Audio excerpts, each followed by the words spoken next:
Hariom, Namastê pessoal, tudo bem?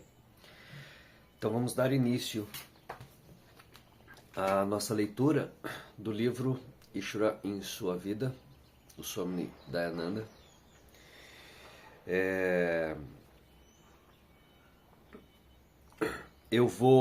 Hoje eu vou ler o início dele, mas em outras aulas e circunstâncias talvez eu não fique lendo ele todinho, faça diferente, pegue trechos e trago, né, o ensinamento que eu estou visualizando ali daquele capítulo, né, a minha interpretação daquilo. E assim eu vou tentando me guiar, sabe? Só usando o livro assim como uma referência para a gente chegar nesse lugar da presença de Ishvara em tudo, né? E quando a gente entender isso e não restar dúvidas, né, que isso é fundamental na nossa experiência humana, a gente naturalmente age de outras formas, tá? O primeiro, então,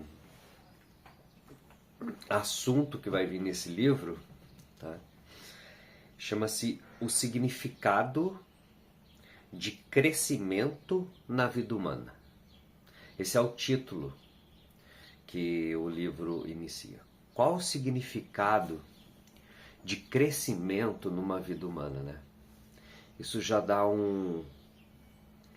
uma boa discussão para nós. Algumas coisas nunca ficam obsoletas. Hoje em dia, as coisas de modo geral se tornam obsoletas muito rápido. O que no ano passado era a última palavra no universo da eletrônica não é satisfatório hoje, pois há produtos melhores já no mercado. Mas determinadas coisas são válidas na vida humana em todos os períodos de tempo e para todas as pessoas, das mais variadas culturas. Ao estudarmos a história de qualquer país, antiga ou moderna, há situações muito comuns e que se repetem. Há um tirano, orgulhoso, invejoso e ambicioso sempre. Uma outra pessoa, o combate, há uma guerra. Ramayana, o primeiro épico da humanidade, é uma guerra entre Rama e Ravana. O Mahabharata também é a história de uma guerra. Então, Ramayana é um épico assim da cultura hinduísta, tá, gente? Ele conta a história de Rama e Ravana, né? Rama é um avatar, né? Ele era a encarnação de Vishnu. Só para vocês saberem. Na Trindade Védica, por exemplo, né, Brahma é o criador, Vishnu é a manutenção, a capacidade do universo todo se organizar e sustentar aquilo que foi criado, né, o poder da criação, o poder da manutenção de todas as coisas. E ainda existe Shiva, né, que é a capacidade do universo de se auto-reconstruir.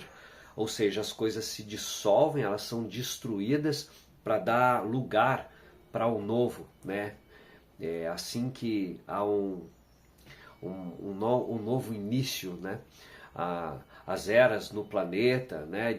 As eras glaciais que provocaram dilúvios e reconstruíram, remapearam o planeta, né? Os continentes, os terremotos que fazem com que eles se separem e num futuro se organize, né? Para tudo se assentar de uma outra maneira. É assim o tempo todo, né? Esse é um caminho natural a partir de uma linha do tempo, né, onde isso de fato acontece. Então, Ravana, né, era considerado nessa história, né, um crápula, assim, né? Ele era um cara inteligentíssimo, Ravana era filho de um Brahmani, né? Brahmani na tradição védica é, é tipo um estudioso, assim, um cientista, sabe? Responsável pelo conhecimento, assim, que ensina os rituais, que ensina as pessoas, né? Das castas lá, a casta mais importante, sublime, né? Então Ravana era filho de um Brahmani, né? Muito importante e coisa e tal, né? E ele fez, na história conta que Ravana fez ascese, né? Assim por disciplinas assim austeras, assim por 10.000 anos, assim, né? E por conta dessa disciplina dele, dessa capacidade dele, ele recebeu dos deuses assim um poder de imortalidade, né? Não era de imortalidade, é que ele jamais poderia ser destruído, morto por qualquer outra deidade, outro deus, sabe assim, de tão capacitado que ele se tornou, sabe assim. Só que nessa ele virou um cara arrogante, diz a história, entendeu? E ele começou a aprontar coisas absurdas, assim, né? Na cultura védica nós temos uma palavra chamada de Dharma, né? O Dharma é a ação correta, né? Ideal, né? Fundamentada sempre nos deveres, independente dos nossos direitos, né? Fazer aquilo que é adequado sempre, né? Ser honesto, respeitar as pessoas, aquilo que você não gostaria que fizesse para você, você não faz para o outro, isso é ser dármico, né? Cumprir com os nossos deveres, com os nossos papéis adequadamente, né? O contrário é adharma, o prefixo a aí nega o dharma, né? Então é tudo que é o oposto, né? Você sabe que você deve fazer uma coisa, mas por ganância, por ambição, por egoísmo, você deixa de fazer aquilo e, e que se dane o outro ou o contexto, né? E Ravana se tornou um cara assim, um crápula, adármico, né? Uma pessoa, só que ninguém podia destruir ele, né? Chegou um paradoxo assim no reino dos céus que ninguém falava, e agora? O que a gente vai fazer com esse cara? A gente não pensou que ele fosse se transformar nisso, demos o poder para ele e agora? E ele podia ser destruído só por uma encarnação humana. Então eles fizeram uma reunião lá e coisa e tal, e chegaram a esse consenso, mas tem uma solução. A gente pode destruir ele sim. Se um humano fizer isso, tá tudo certo, né? Mas qual humano que ia poder derrotar uma entidade, um cara tão poderoso assim, né? Um deus, né? Nenhum. Aí Vishnu se propõe, fala que ele vai encarnar na Terra na forma de homem para destruir Ravana, né? E aí tem todo esse épico, o Ramayana, né? Que conta essa história, assim. E é muito legal, sabe, essa mitologia deles, porque você lê, é mitológico sim, né? Mas eles estão trazendo um ensinamento, né? Porque Cristo, por exemplo, ele ensinou também através de parábolas, né? Quando a gente escuta uma história, muitas vezes a gente mexe com a gente, né? Você assiste um filme mexe com você, porque ali ele traz um conhecimento, um entendimento de alguma coisa e desperta em você uma atitude, né? Um pequeno filme, um livro que você lê, né? Uma parábola, né? Então esses épicos, né? Eles têm esse objetivo na tradição védica, sabe? É uma historinha para você entender tirar um conhecimento dali e a partir daquilo se portar de forma diferente, né? Então a mitologia nesse sentido é muito bonita.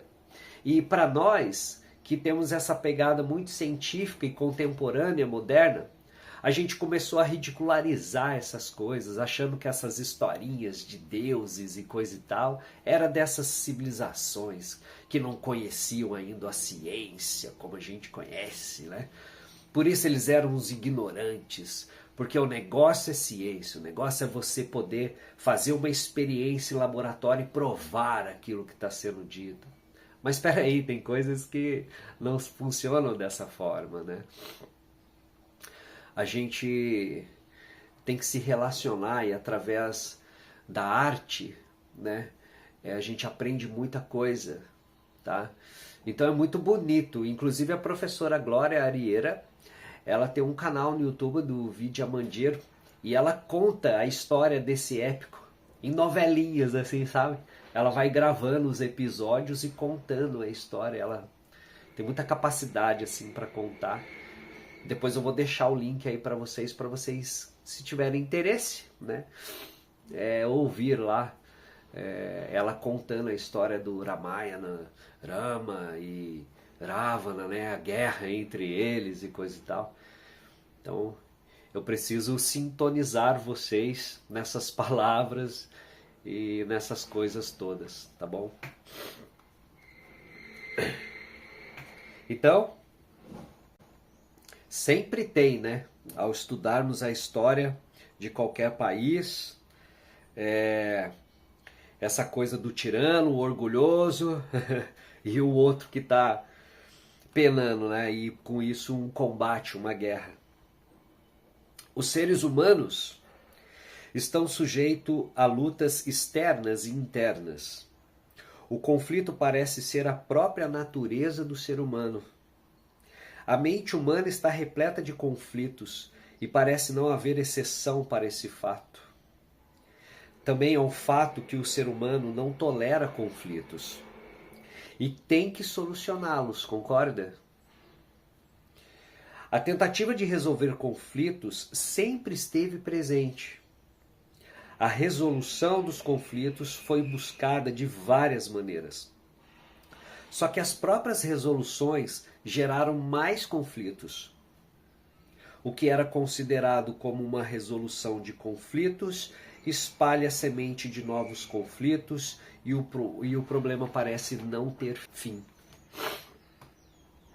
Só há conflitos quando eu sou impulsivo. Eis uma questão. Um burro, por exemplo, não tem conflitos. Alguém vai por trás dele. Se um animal sentir um impulso de dar o coice, ele o dará. E a pessoa vai perder os seus dentes. O burro não tem conflitos, ele é programado para fazer certas coisas. Quando ele quer fazer, ele faz e não tem arrependimentos. Um ser humano teria conflitos sobre se deveria dar um chute em outra pessoa ou não. Se ele não tem este conflito, ele é impulsivo e dá seguimento a uma determinada ação impulsivamente. É claro, ele está livre de conflitos. Porém, mais tarde, quando for chutado de volta e estiver gemendo no hospital, naturalmente ele se arrependerá, mas terá que responder pelos seus atos. Ele não somente se arrependeu, como já foi machucado. Então, se eu fosse totalmente controlado por uma programação biológica, estaria livre de conflitos. Se eu sou uma pessoa transformada, alguém que realmente cresceu até o nível que poderia crescer, eu estarei livre de conflitos e serei espontâneo. Quando algo precisa ser feito e eu não tenho sequer um segundo pensamento sobre se devo fazê-lo ou não, eu espontaneamente faço o que é correto, o que é apropriado e adequado a uma dada situação. Às vezes, pode não haver situações certas ou erradas, mas apropriadas e inapropriadas. Eu faço espontaneamente o que é apropriado aí. Se uma pessoa gosta de fazer o que deve ser feito e não gosta de fazer o que não deve ser feito, sua vida é maravilhosa. Isso significa que ela é uma pessoa transformada, uma pessoa que se desenvolveu completamente, que cresceu como deveria crescer.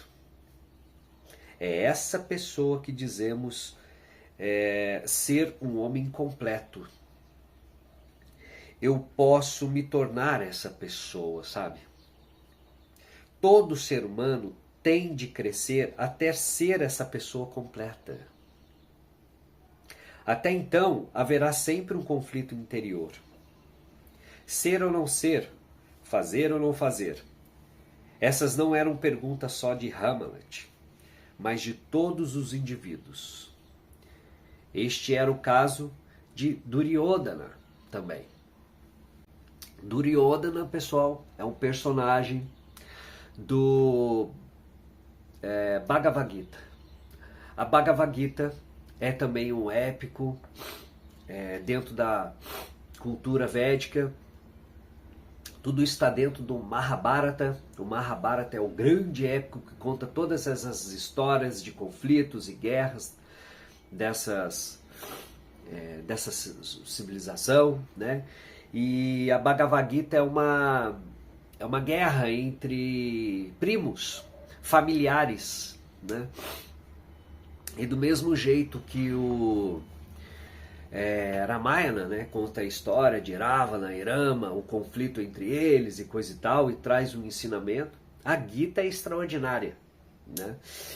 A Gita é atual até hoje. Você lê a Gita assim, quando você lê a Gita, você não aprende muita coisa não, porque tem umas coisas ali que ao pé da letra não soam adequadamente, sabe? Todos esses textos é ideal, assim, esses épicos, né? O que a gente faz é estudá-los, né? Ouvir a história, estudando, sabe assim? Com alguém, trazendo as lições daquilo, comentando em cima, como eu estou tentando fazer aqui com vocês, né? Então, na história da Bhagavad Gita, tinha os Pandavas, que eram 5 irmãos dármicos, que eram pessoas corretas, né? E tinha o Duryodhana, que era o primo, né? Esses irmãos foram, quando criança, eles foram morar, né, com esses primos, né, no castelo. Só que Duryodhana desde sempre era um cara muito invejoso, que não gostou da chegada dos Pandavas. A história é longa, gente. Inclusive, a professora Glória, no canal dela, também conta a história do Mahabharata, né? Lá são 300 episódios, mais ou menos, que ela vai contando historinha por historinha, né? Então esses Duryodhana era um crápula lá da situação, sabe? Ele só criou um episódio assim para provocar uma guerra, para acabar com os Pandavas. E na história tinha um guerreiro chamado Arjuna, né? Que era um baita guerreiro do seu tempo, né? Que se vê naquela posição, um dos Pandavas, né? Ali no campo de batalha, com Krishna. E ele pede para Krishna levar o carro, né? Antes da batalha começar, assim, entre os exércitos. E ali ele começa argumentações e lamentações. Ele tem uma crise assim de, pô, o que eu tô fazendo aqui, cara? Olha lá, né, do outro lado tá meu tio avô lá, tá meu primo, quem eu amo tanto, cresci com ele. Não faz sentido eu estar aqui agora, tendo que matar essas pessoas. Olha onde nós chegamos, né? Não é possível, isso tem que ter uma outra solução. E ele entra ali no episódio de questionar, lamentar por aquilo que estava acontecendo. E dada essa lamentação dele, Krishna começa a ensinar ele, né? Então a Bhagavad Gita é um ensinamento também, né? Sobre o Dharma, sobre todos esses conceitos, né? Nessa história era o crápula, igual o Ravana, entendeu? Uma pessoa adármica ali, o cara sem escrúpulo nenhum, sem ética, sem moral alguma, né? E ele fala aqui, né? É dito que quando perguntaram para Duryodhana, ei, Por que que você age assim, cara? Você está fazendo tudo que é errado. Você não sabe o que é o correto? E ele respondia: eu sei o que é o Dharma, mas eu não consigo me comprometer com ele. Também sei o que é o Adharma, mas eu não consigo deixar de agir em conformidade a ele. Parece haver alguém dentro de mim me impulsionando a fazer coisas e, portanto, me sinto impotente. Essa era a resposta que ele dava. Ravana tinha o mesmo problema que Duryodhana. Ele é descrito como alguém que tinha 10 cabeças, Ravana. Ter 10 cabeças indica que a pessoa tem conflitos, né? Imagina, ter uma só é difícil, né? Imagina ter 10. Imagina uma pessoa com 10 cabeças. Se cada uma delas pensar da mesma maneira, as outras 9 se tornam desnecessárias e devem ser removidas cirurgicamente. É muito incômodo ter 10 cabeças. Você não consegue entrar de frente numa casa. Você precisa de se virar assim e entrar de lado. Você terá que lavar 10 cabeças. Terá que enxugar 10 cabeças. Terá 10 dores de cabeça, imagina?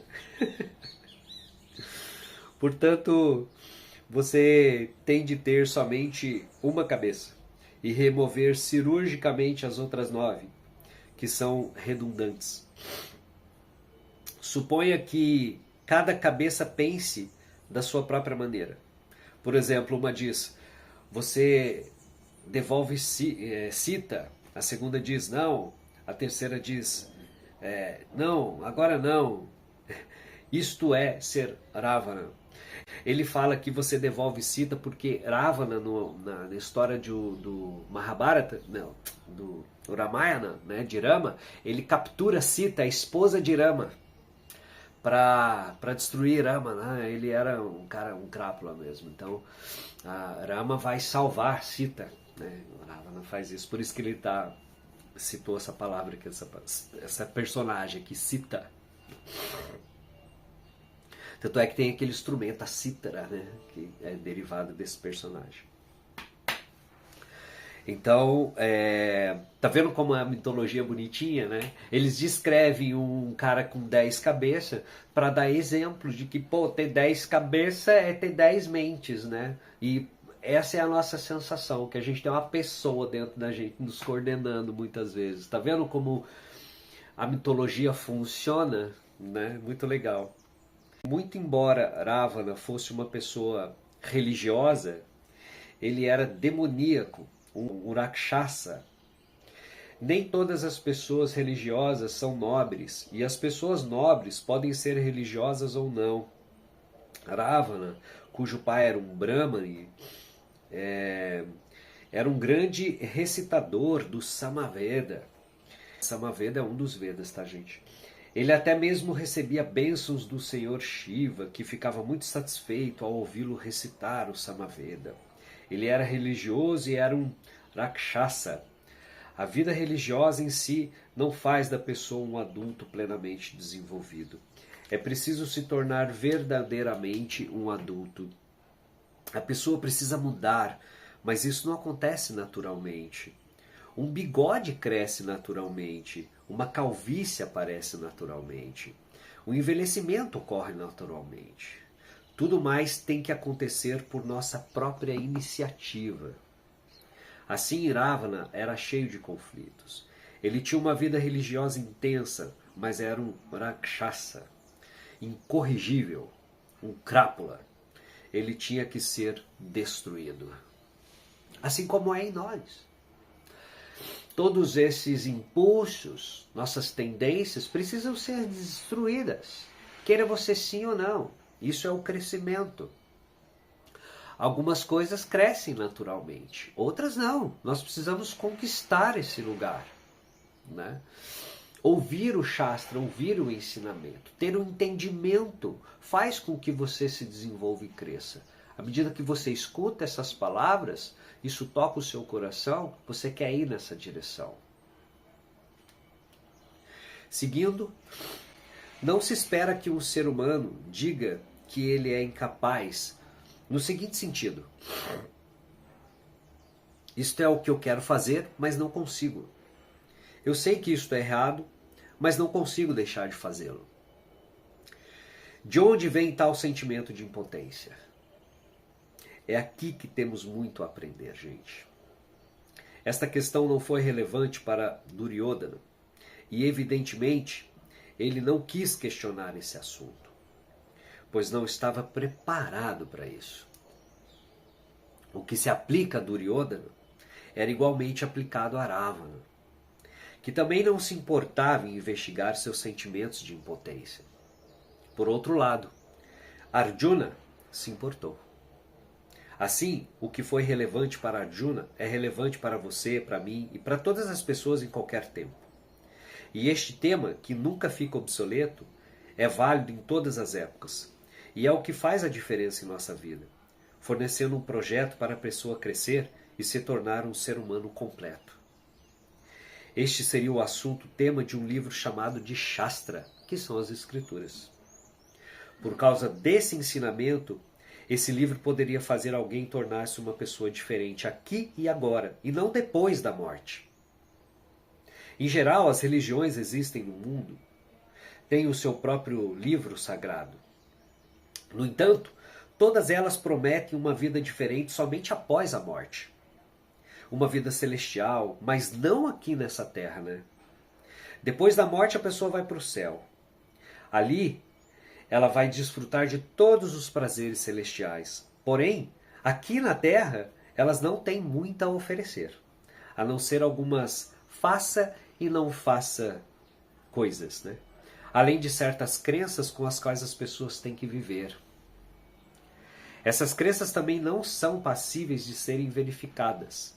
Não é possível saber ao certo se vou mesmo, né, ter uma vida após a morte. Eu não sou capaz de me certificar de que estarei por aí. É dito que vou gostar do céu se for para lá, mas esta é uma outra crença não verificável, pessoal. Os outros não irão para o céu, só eu irei. É mais uma crença. Todas essas religiões são agências de turismo. Elas querem que você vá para o céu. Elas dão uma descrição do céu e de alguma maneira querem aprisionar a pessoa à ideia de um dia poder ir para lá. Há uma outra pessoa que diz: eu sou o mais recente, tenho a palavra final, não siga aquela pessoa, siga a mim. A quem a gente deve seguir, né? Nessas horas? Entre duas crenças não verificáveis, qual deve ser o critério para a escolha? Não existe critério, nem possibilidade de verificação. Trata-se de algo puramente organizacional e nada mais. Há pessoas no mundo que aderem a esse tipo de coisa.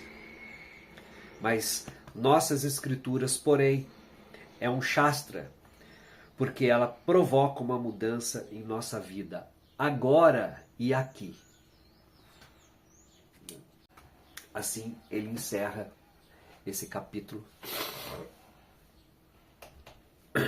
Então, nem todo mundo está questionando, né, pessoal, sobre esse assunto.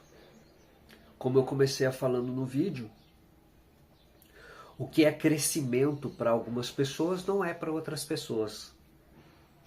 Mas vamos combinar? Ter dinheiro faz você ser uma pessoa grandiosa?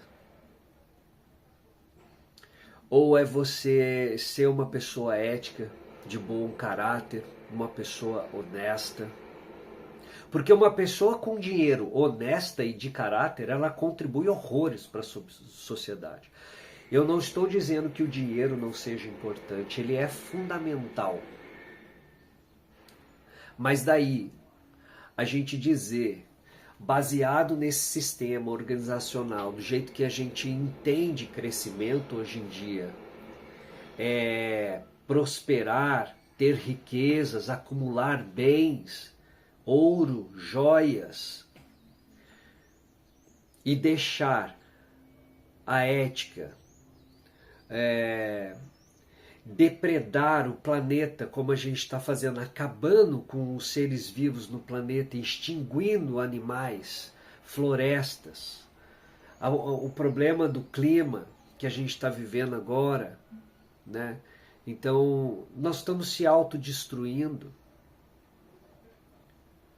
Quer dizer, o que é mais importante então para a gente, para você? Para a gente não, para você, eu faço essa pergunta para você.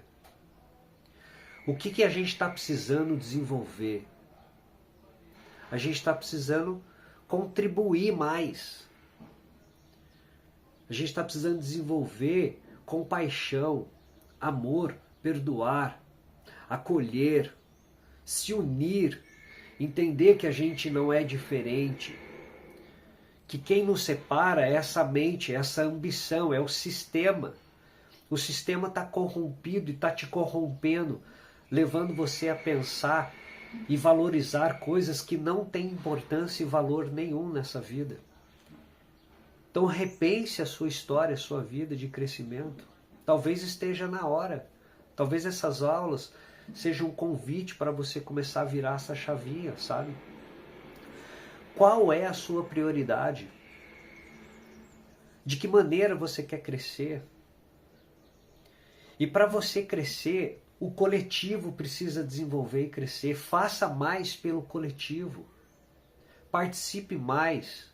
Cuide do seu lixo, por exemplo.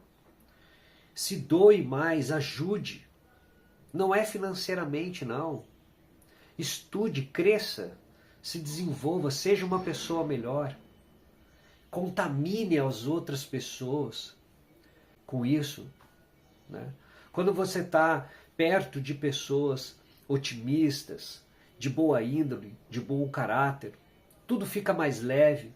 Você quer estar próximo de pessoas assim, então se associe melhor. E não ache que o sistema do jeito que ele está é normal.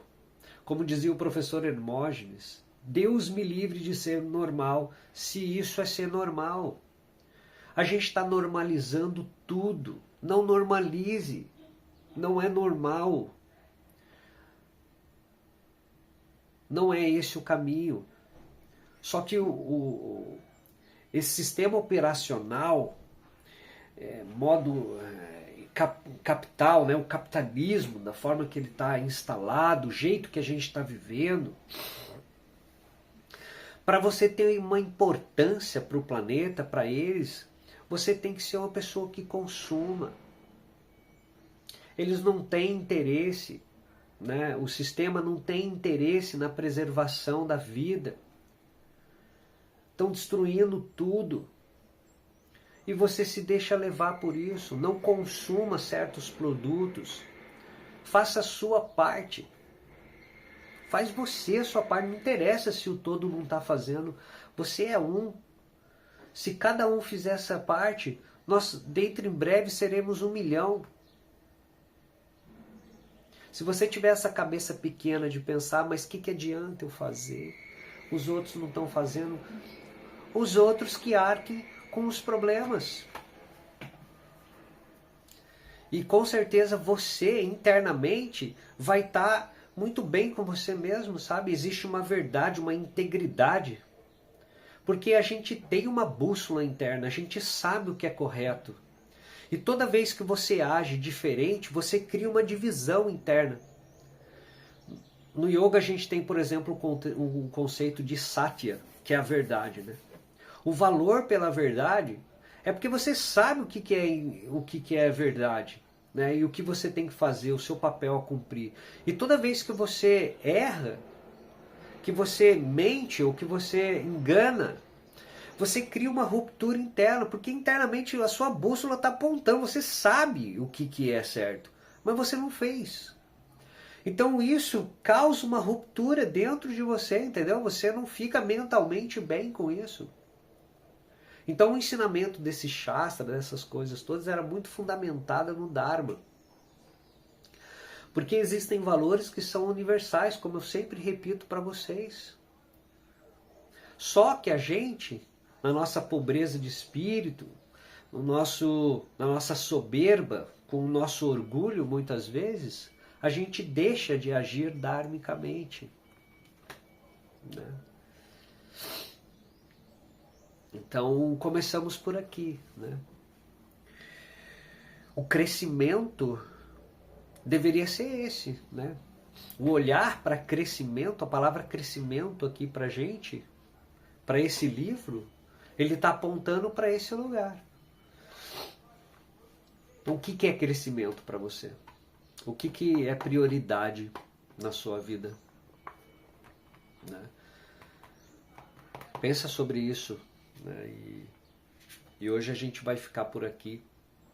Na próxima aula vai demorar pra gente ler. O livrinho é fininho, gente. Olha, fininho, né? Mas cada capítulo desse livro aqui dá assunto pra, ó, a gente pode ficar aqui meses, né? Só nesse livro aqui, extraindo conteúdo, falando sobre a mente, o corpo, né? A nossa existência aqui, ele vai dar margem para tudo isso pra gente entender Ishvara permeando a nossa vida. E esse é o ponto, conforme eu comecei as aulas, a diferença entre a filosofia oriental e ocidental. Levar a nossa mente, levar o nosso coração para essa reconexão. E isso não é religião. Espiritualidade jamais será religião, mas é reconexão, porque a ordem que permeia todas as coisas, esse Ishvara, é amor. Você vê que tudo na natureza se contribui, se doa, né? Ela se equilibra a partir disso, né? Todo mundo faz o seu papel corretamente. O sol no lugar dele provê a luz, as plantas fazem a fotossíntese, disponibiliza isso para a atmosfera. Os outros seres que estão aqui respiram e emanam gás carbônico, e isso alimenta a floresta. Olha como é que o ciclo é inteligente, é inacreditavelmente inteligente. Todo mundo fazendo o seu papel adequadamente. Se a gente conseguir fazer o nosso papel sempre de forma honesta e corretamente, baseado e fundamentado nos valores universais, a gente mentalmente se estabiliza, fica bem e tudo ao nosso redor se equilibra e se normaliza. Está mais do que na hora da gente apontar a nossa bússola para esse lugar.